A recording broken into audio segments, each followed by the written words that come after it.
মহামান্য রাষ্ট্রপতি তিনি ইউনূস সরকারের থলের বিড়াল ফাঁস করে দিয়েছেন। বাংলাদেশের রাষ্ট্রপতি শাহাবুদ্দিন চুপ্পু বঙ্গভবনে বসে দেশের শীর্ষস্থানীয় দৈনিক কালের কণ্ঠকে এমন এক সাক্ষাৎকার দিয়েছেন যে সাক্ষাৎকারের শিরোনাম কালের কণ্ঠই করেছে চমকানো তথ্য দিলেন রাষ্ট্রপতি। দর্শক, বোমা ফাটালেন রাষ্ট্রপতি শাহাবুদ্দিন চুপ্পু। ডক্টর ইউনূস সরকারের আমলে তিনি যে কি পরিমাণ নিগ্রহের শিকার হয়েছেন এবং তাকে যে গৃহবন্দী করে রাখা হয়েছে সেই সম্পর্কে তিনি একটা বিশেষ ইন্টারভিউ দিয়েছেন কালের কণ্ঠ পত্রিকায়। বাংলাদেশের রাষ্ট্রপতি জনাব শাহাবুদ্দিন চুপ্পুর একটি সাক্ষাৎকার কালের কণ্ঠে প্রকাশিত হয়েছে। এই সাক্ষাৎকার নিয়ে রাজনীতিতে তোলপাড়। বাংলাদেশের রাষ্ট্রপতি শাহাবুদ্দিন চুপ্পু বঙ্গভবনে বসে দেশের শীর্ষস্থানীয় দৈনিক কালের কণ্ঠকে এমন এক সাক্ষাৎকার দিয়েছেন যে সাক্ষাৎকারের শিরোনাম কালের কণ্ঠই করেছে চমকানো তথ্য দিলেন রাষ্ট্রপতি। এবং সেই সাক্ষাৎকারটি বের হওয়ার পর খুব স্বাভাবিকভাবেই সারা দেশ জুড়ে একরকমের চাঞ্চল্য সৃষ্টি হয়েছে এর পাঠকদের মধ্যে। কালের কণ্ঠ বলছে যে এই সাক্ষাৎকারটি যেন এক প্রাসাদবন্দী রাষ্ট্রপতির রোমহর্ষক গল্প।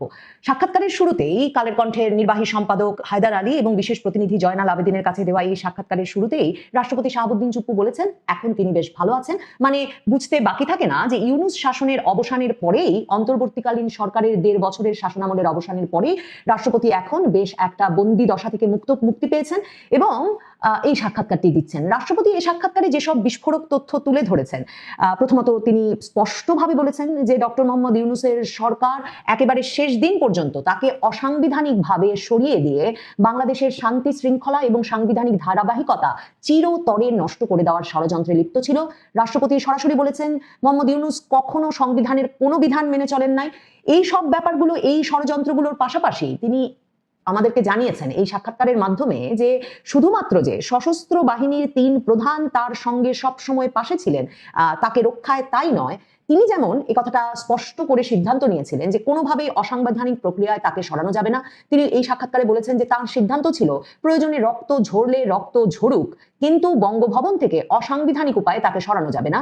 এবং তিনি মনে করিয়েছেন যে অক্টোবর মাসে যেমন মবের ব্যবস্থা করা হয়েছিল অন্তর্বর্তী সরকারের এক রকমের প্ররোচনায় তাদের ঘনিষ্ঠ জনদের দিয়ে, রাষ্ট্রপতি যাদেরকে ভাড়াটিয়া হিসেবে অভিহিত করেছেন, মবের ব্যবস্থা করা হয়েছিল রাষ্ট্রপতির অপসারণে। এবং তারপর যখন একটি পক্ষ রাষ্ট্রপতিকে অপসারণে সোচ্চার হয়ে ওঠে তখন বিএনপি একটা গুরুত্বপূর্ণ অবস্থান নেয়। রাষ্ট্রপতি শাহাবুদ্দিন এটা সুস্পষ্টভাবে এখানে বলেছেন যে বিএনপি যে সাংবিধানিক ধারাবাহিকতা রক্ষার ব্যাপারে দৃঢ় প্রতিজ্ঞ ছিল সেটাই তখন তাকে ক্রমাগতভাবে মনোবল জুগিয়ে গেছে। এবং বিএনপি যে কোনোভাবেই অন্তর্বর্তীকালীন সরকারের কোনো চাপের কাছে নতি স্বীকার করে কিংবা ওই রাজনৈতিক পক্ষটির, তিনি কিন্তু নাম উল্লেখ করেন নাই, মানে জামায়াতে ইসলামী, জাতীয় নাগরিক পার্টি সহ যে দলগুলো রাষ্ট্রপতির পদত্যাগ দাবি করে আসছিল, তিনি সেসব দলের নাম উল্লেখ না করে বলেছেন যে বিএনপি কোনোভাবেই সেসব দলের চাপের কাছেও নতি স্বীকার করেন নাই।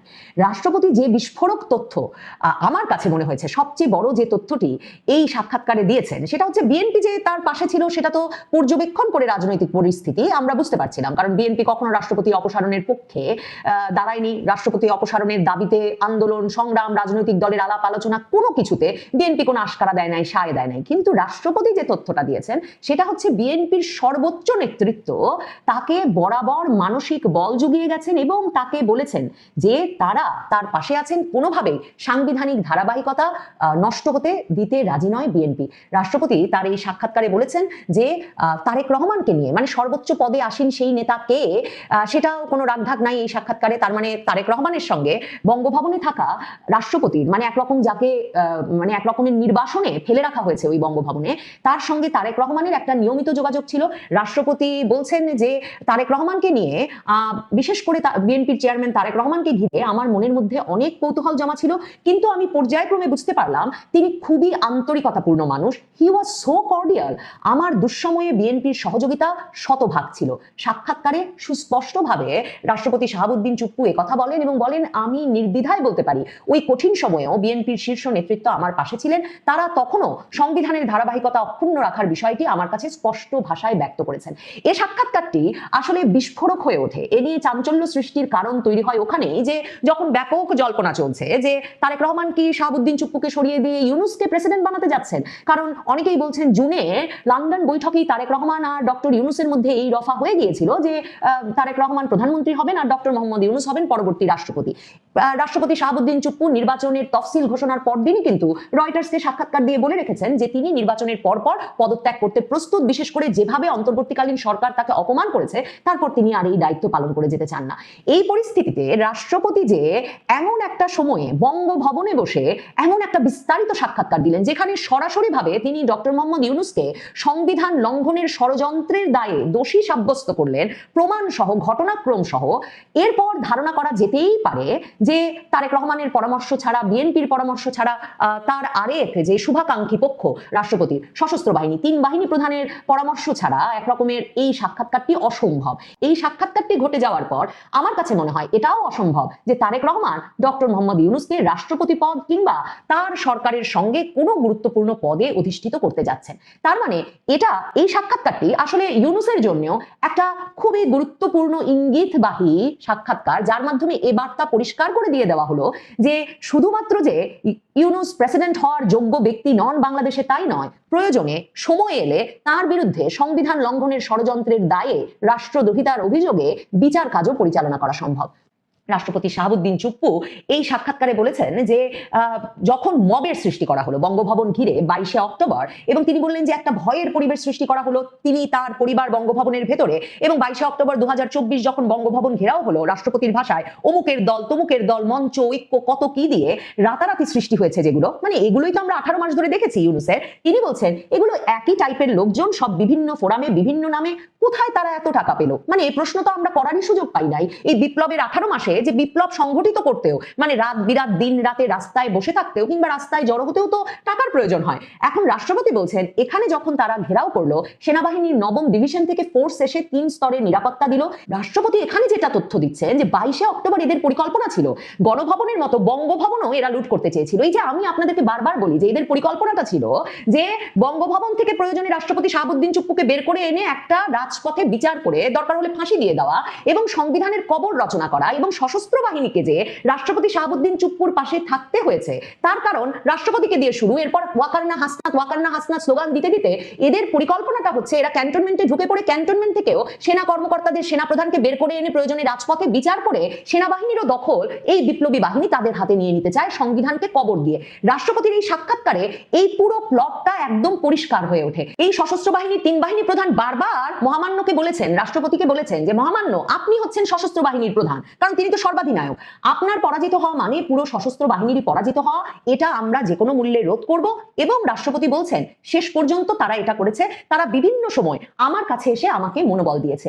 এই সাক্ষাৎকারটা যখন পড়ছি তখন আমার মনে হচ্ছে যে এই জায়গাটাতে যে সংবিধান রক্ষা করে একটা নির্বাচনের পথে হাঁটা, রাষ্ট্রপতির প্রতিষ্ঠানটা রক্ষা, সংবিধানটা রক্ষা, সেনাবাহিনীকে রক্ষা, সশস্ত্র বাহিনীকে রক্ষা, এই পুরো কাজটা যে সকল ষড়যন্ত্রকে প্রতিরোধ করে করা গেছে বিএনপির সঙ্গে, সেখানে কিন্তু আবার সশস্ত্র বাহিনী প্রধানদের একটা ঐকমত্য, একটা ঐক্যবদ্ধ কর্মসূচির লক্ষণ স্পষ্ট হয়ে ওঠে।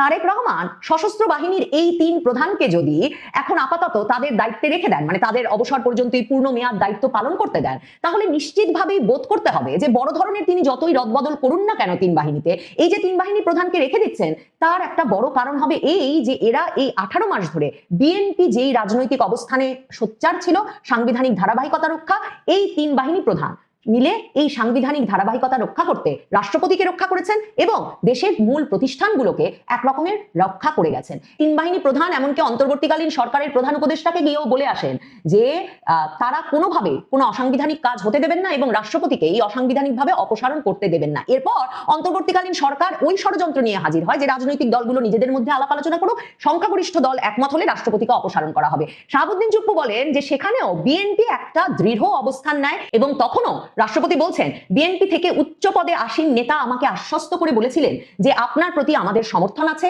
আমরা সাংবিধানিক ধারাবাহিকতা অক্ষুণ্ণ রাখতে চাই, কোনো অসাংবিধানিক উপায়ে রাষ্ট্রপতিকে অপসারণের পক্ষে আমরা নই। তার মানে সেই 2024-এর অক্টোবরেই বিএনপি একটা দৃঢ় অবস্থান নিয়েছিল এবং বিএনপির শীর্ষ নেতা তারেক রহমান এই সংবিধান অক্ষুণ্ণ রাখা, রাষ্ট্রপতিকে প্রতিষ্ঠান হিসেবে ধরে রাখা, অক্ষুণ্ণ রাখার বিষয়ে দৃঢ় অবস্থান নিয়েছিলেন। শুধু তাই নয়, তিনি নিয়মিতভাবে মনোবল জুগিয়ে গেছেন রাষ্ট্রপতিকে, যিনি বলছেন যে না হলে সশস্ত্র বাহিনী আর বিএনপির তরফে এই মনোবল না পেলে তার পক্ষে মনোবল ধরে রাখা এবং বঙ্গভবনে টিকে থাকা আসলে একরকমের হয়তো অসম্ভব হতো। রাষ্ট্রপতি বলেন পুরো ষড়যন্ত্রটাই ছিল তাকে একরকম অন্ধকারের মধ্যে ফেলে রাখার, যাতে জনগণ তাকে জানতে বা চিনতে না পারে এবং তাকে যে কোনো উপায়ে সরিয়ে দিয়ে একটা অসাংবিধানিক প্রক্রিয়া সৃষ্টির মাধ্যমে বাংলাদেশের শান্তি শৃঙ্খলা চিরতরে ধ্বংস করে দেওয়া। প্রধানমন্ত্রী তারেক রহমান এবং রাষ্ট্রপতি শাহাবুদ্দিন চুপ্পুর মধ্যকার সম্পর্কটা 2024-এর পট পরিবর্তনের পর থেকেই কর্ডিয়াল, সৌহার্দ্যপূর্ণ বা মধুর।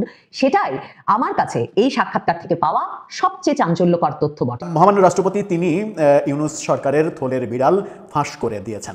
দৈনিক কালের কণ্ঠের এক ইনক্লুসিভ সাক্ষাৎকার, সেই সাক্ষাৎকার আজকের ছাপানো কালের কণ্ঠে আপনারা সবাই পড়তে পারবেন। প্রথম পাতায় পুরো হাফ পাতা লিড নিউজ করেছে তারা, পুরো 1 পৃষ্ঠারও বেশি এই সাক্ষাৎকারটা।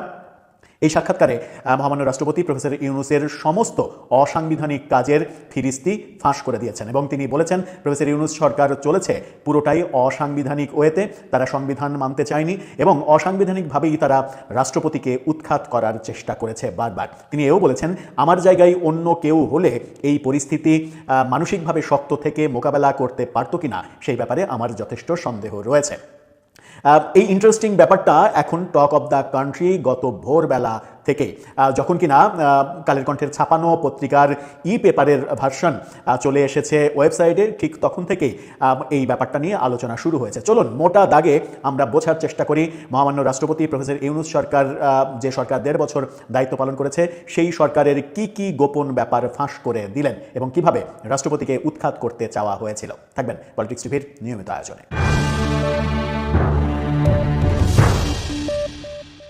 দর্শক, বলছিলাম কালের কণ্ঠের ইনক্লুসিভ সাক্ষাৎকারের কথা। মহামান্য রাষ্ট্রপতির সাক্ষাৎকার প্রকাশ করছে কালের কণ্ঠ, আজকের ছাপা পত্রিকাতেই আপনারা সেটা পড়ে নিতে পারেন পুরোটা চাইলে। তাকে প্রথম প্রশ্ন করা হয়েছিল কেমন আছেন মহামান্য, তিনি বলেছেন সপ্তাহখানেক ধরে ভালো আছি।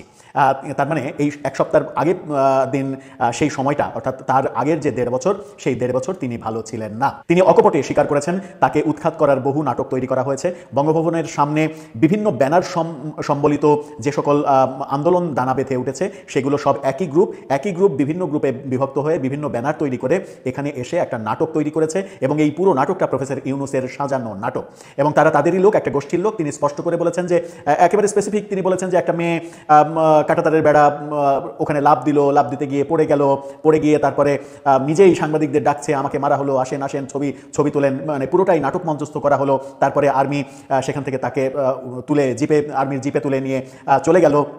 এভাবে একেবারে পুঙ্খানুপুঙ্খ বর্ণনা দেওয়ার চেষ্টা করেছেন। তিনি বলেছেন বঙ্গভবনের চতুর্দিক থেকে বঙ্গভবনে আক্রমণের চেষ্টা করা হয়েছে। সেই সময় সেনাবাহিনী, 3 বাহিনী তারা যথেষ্ট প্রফেশনাল মোডে এই ব্যাপারটা মোকাবেলা করেছে এবং 3 বাহিনীর প্রশংসা করেছেন, 3 বাহিনীর প্রধানের প্রশংসা করেছেন। তারা বারবার বলেছেন যে স্যার, আমরা কোনোভাবেই অসাংবিধানিক কিছু হতে দেব না। রাষ্ট্রপতিকে উৎখাতের যে ব্যাপারগুলো ছিল, রাষ্ট্রপতিকে উৎখাতের ব্যাপারে রাজনৈতিক দলগুলোর মধ্যে একটা সমঝোতার চেষ্টা করা হচ্ছিল। প্রফেসর ইউনূস চাচ্ছিলেন রাজনৈতিক দলগুলোর মধ্যে যদি সংখ্যাগরিষ্ঠ দল পক্ষে চলে আসে তাহলেই রাষ্ট্রপতিকে সরিয়ে দেওয়া হবে এবং রাষ্ট্রপতিকে সরিয়ে দিয়ে নতুন কাউকে বসাবে। সেই ক্ষেত্রে বিএনপি বাদ সেধেছে, এমন কথাও তিনি বলেছেন বিএনপি দৃঢ়ভাবে এই ব্যাপারটা মোকাবেলা করেছে এবং বিএনপি অসাংবিধানিক কিছু হতে দেয়নি। বিএনপি সংবিধানের বাইরে যেতে চায়নি। বিএনপি জোট এই ব্যাপারটা মোকাবেলা করেছে বলেই আমাকে উৎখাত করা তাদের পক্ষে সম্ভব হয়নি, এই কথা স্পষ্ট করে বলেছেন। তিনি বলেছেন একজন উপদেষ্টা একজন সাবেক প্রধান বিচারপতির সঙ্গে বৈঠক করেছেন, তাকে আমার জায়গায় বসানোর প্ল্যান চূড়ান্ত করেছেন এবং সেই চূড়ান্ত পর্যায়ে যাচ্ছিল আমাকে সরিয়ে দেওয়ার প্ল্যান। সেই প্রধান বিচারপতি রাজি হননি বলে তাদের ওই প্ল্যানিংটাও কার্যকর তারা করতে পারেননি।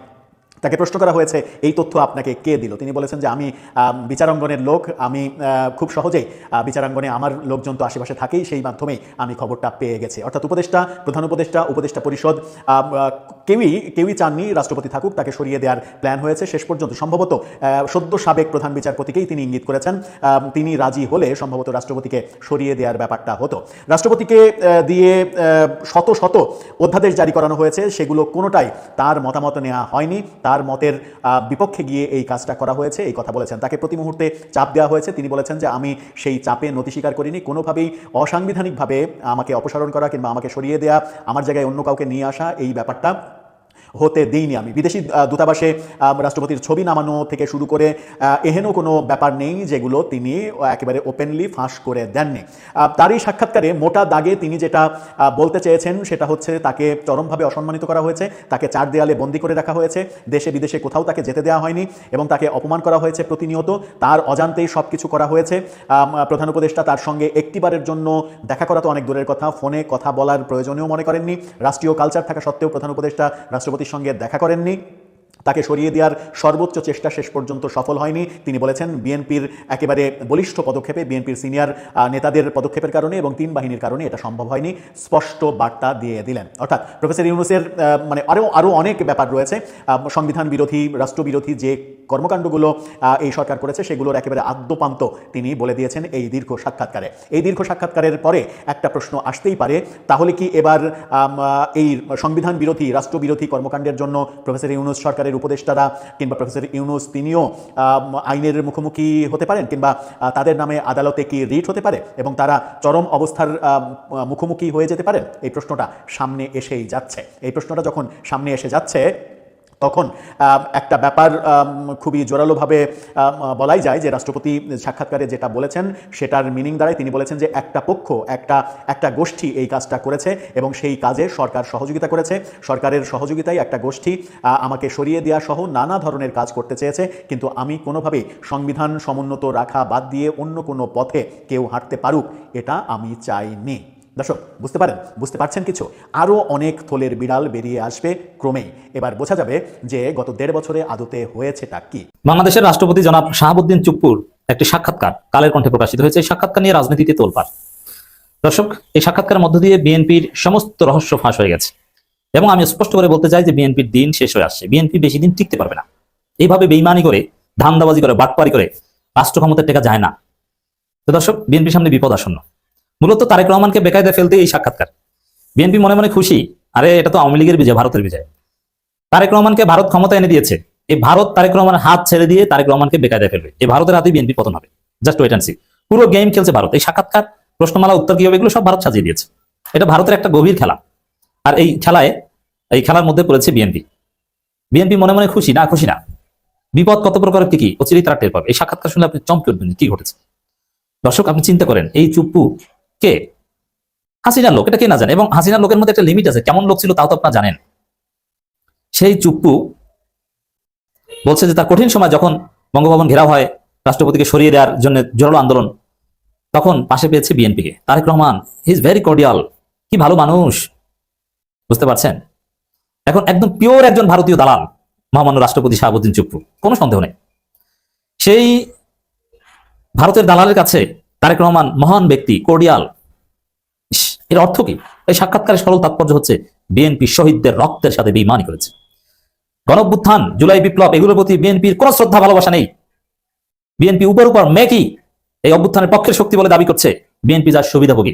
আমাদের জুলাই বিপ্লব ব্যর্থ, তাজুল ইসলামকে সরিয়ে দেওয়া হয়েছে, আওয়ামী লীগের বিচার আর হবে না, জুলাই বিপ্লব ব্যর্থ, পুলিশের মহাপরিদর্শককে সরিয়ে দেওয়া হবে, আবার সেই পুরনো ভারতপন্থী জেনারেলদের সামনে আনা হচ্ছে। জুলাই বিপ্লব ব্যর্থ এবং সে আওয়ামী রাষ্ট্রপতি শাহাবুদ্দিন চুপ্পুর মধ্যে খুশির বন্যা। সপ্তাহখানে যাবত কি ভালো আর ভালো, রহস্যের হাসি। এর অর্থ জুলাই বিপ্লব ব্যর্থ।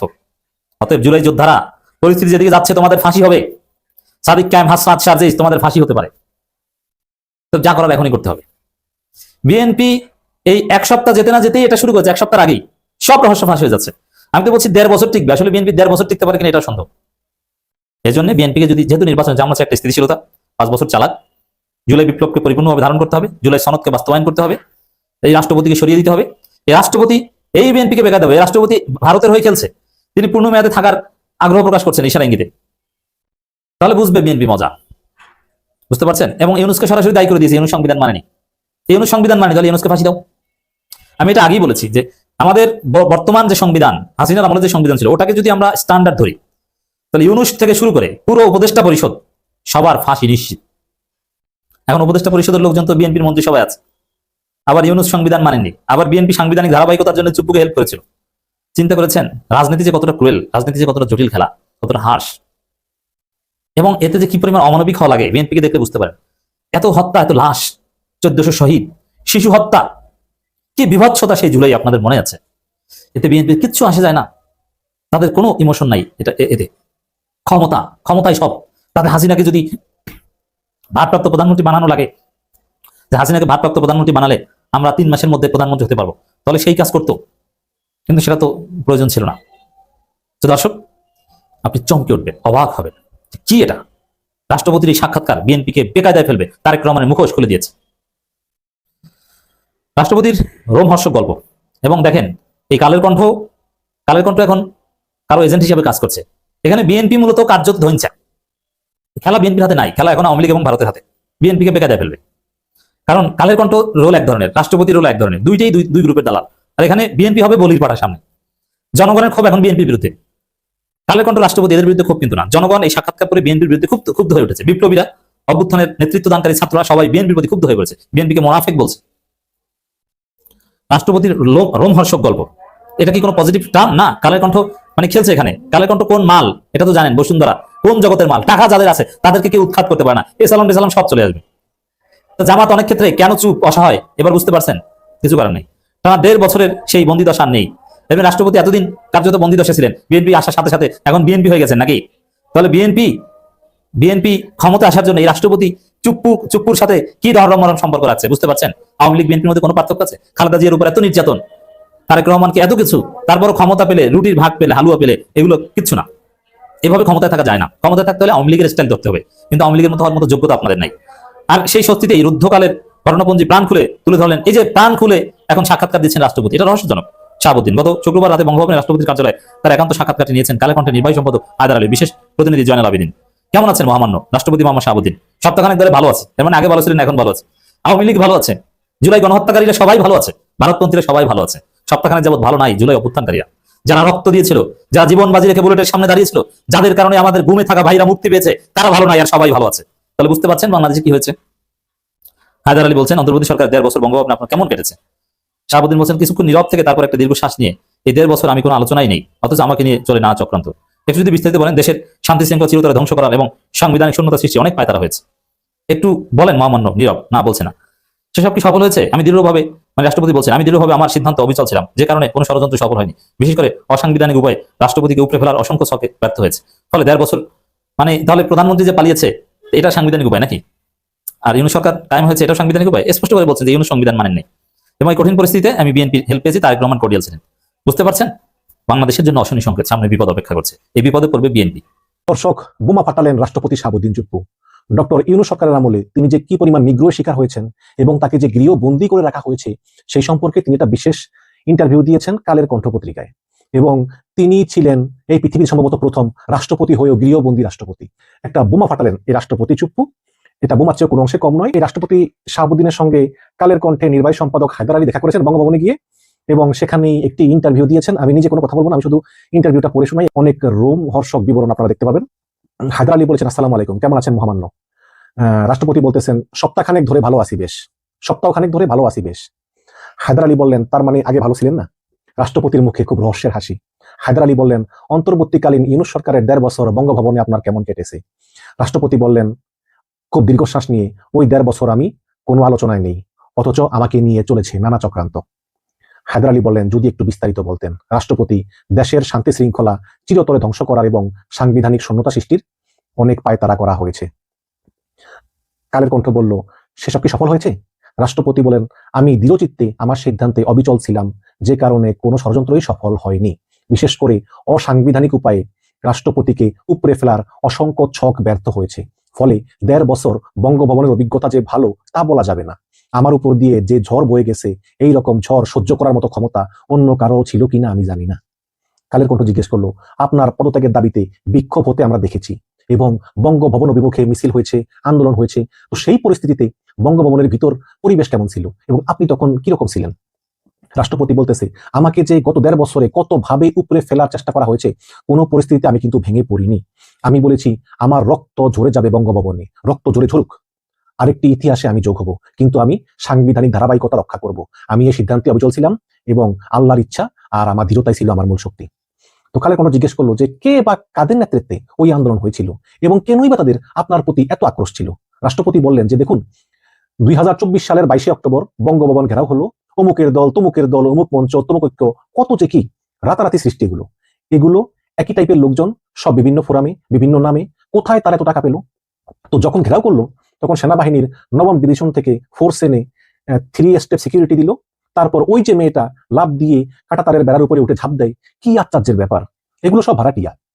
তারপর যখন সাউন্ড গ্রেনেড পুলিশ মারলো, লাভ দিয়ে পড়লো, পড়ার পর সে পরেই থাকবে, ছবি তোলা হবে। সে ডাকছে ক্যামেরাম্যানকে যে ছবি তুলো, আমি পড়ে গিয়েছি। মানে এটা দিয়ে সে ব্ল্যাকমেইল করবে। তারপর তাকে মহিলা পুলিশ দিয়ে আর মহিলা আর্মি দিয়ে টেনে হেসড়ে তুলে আর্মির জিপে করে নিয়ে যায়।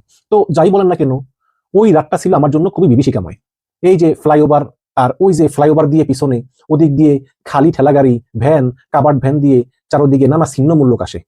হ্যাঁ, ছিন্নমূল্য আসে। গণভবনের মতো তারা বঙ্গভবনে লুট করতে চেয়েছিল। তো আমরা তো ঘরেই ছিলাম, আমাদের তো আর কিছু নাই, আর এখান থেকে তো আমরা পালাবো না, তাই না? কোথায় পালাবো? তো সেই অবস্থা যদি হতো, আরেকবার এপিসি দিয়ে ঠেলে, তখন তারপর পুলিশ পরিস্থিতি নিয়ন্ত্রণে নেয়। এবং রাত 12টার সময় বৈষম্য বিরোধী ছাত্র আন্দোলন নেতা, তখনকার তথ্য উপদেষ্টা নাহিদ ইসলাম আমাকে ফোন করলো। ফোন করে বলল যে ওরা কিন্তু আমাদের লোক না, আমি এই বিষয়ে প্রধান উপদেষ্টার সঙ্গে কথা বলেছি, এগুলো সব আমরা ডিসপার্স করার চেষ্টা করতেছি। তারপর দেখি হ্যাঁ, কিছু স্থানীয় লোক এসে ওদের নিয়ে যায়, কিন্তু কিছু কিছু লোক আবার থেকে যায়। তাদের সরাতে সরাতে রাত 2টা বেজেছে এবং আমি রাত 2টা-3টা পর্যন্ত জেগেছিলাম। তখন বিভিন্ন জায়গায় তারা মিটিং করতেছে, মিছিল করতেছে, রাষ্ট্রপতির অপসারণ চাই, রাষ্ট্রপতির অপসারণ চাই, রাজু ভাস্কর্যের ওখানে, তারপর বিভিন্ন জায়গায় এবং বিভিন্ন ছোট ছোট গ্রুপ করে তারা বলতেছে এটা চায় তারা। কালের কোনো জিজ্ঞেস করতেছে যে সেই দুঃসময়ে কাউকে কি পাশে পেয়েছিলেন?